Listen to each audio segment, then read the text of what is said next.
العطاء يجيب الدعاء عظيم الإحسان سريع الحساب شديد العقاب عليم العذاب عزيز السلطان. ونشهد أن لا إله إلا الله وحده لا شريك له في الخلق والأمر. ونشهد أن سيدنا ومولانا محمدا عبده ورسوله المبعوث إلى الأسود والأحمر المبعوث بشرح الصدر ورفع الذكر. وصلى الله عليه وعلى آله وأصحابه الذين هم خلاصة العرب العرباء وخير الخلائق بعد الأنبياء. أما بعد فيا أيها الناس وحدوا الله فإن التوحيد رأس الطاعات.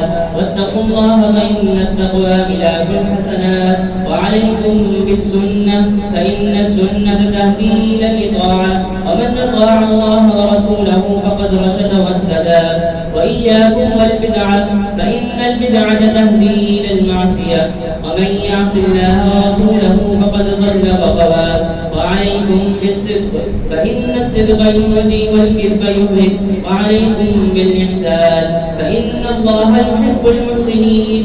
أعوذ بالله من الشيطان الرجيم. وقال ربكم ادعوني أستجب لكم إن الذين يستكبرون عن عبادتي سيدخلون جهنم داخرين. بارك الله لنا ولكم في القرآن العظيم ونفعنا وإياكم بالآيات والذكر الحكيم. أستغفر الله لي ولكم ولسائر المسلمين فاستغفروه إنه هو الغفور الرحيم.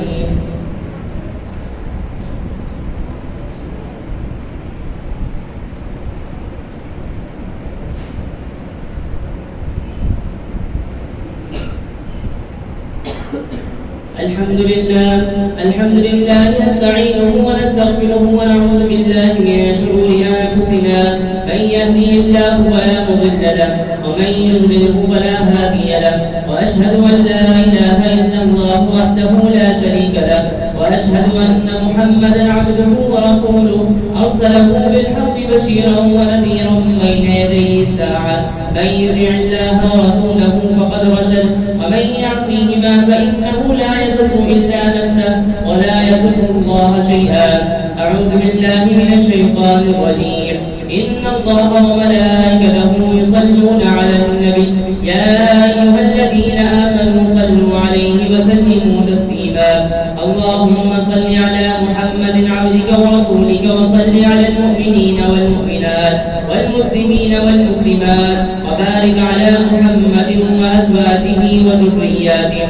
قال النبي صلى الله عليه وسلم أرحم أمتي بأمتي أبو بكر وأشدهم في أمر الله عمر وأصدقهم حياء عثمان وأقضاهم علي وفاطمة سيدة نساء أهل الجنة والحسن والحسين سيدا شباب أهل الجنة وحمزة وأسد الله وأسد رسوله.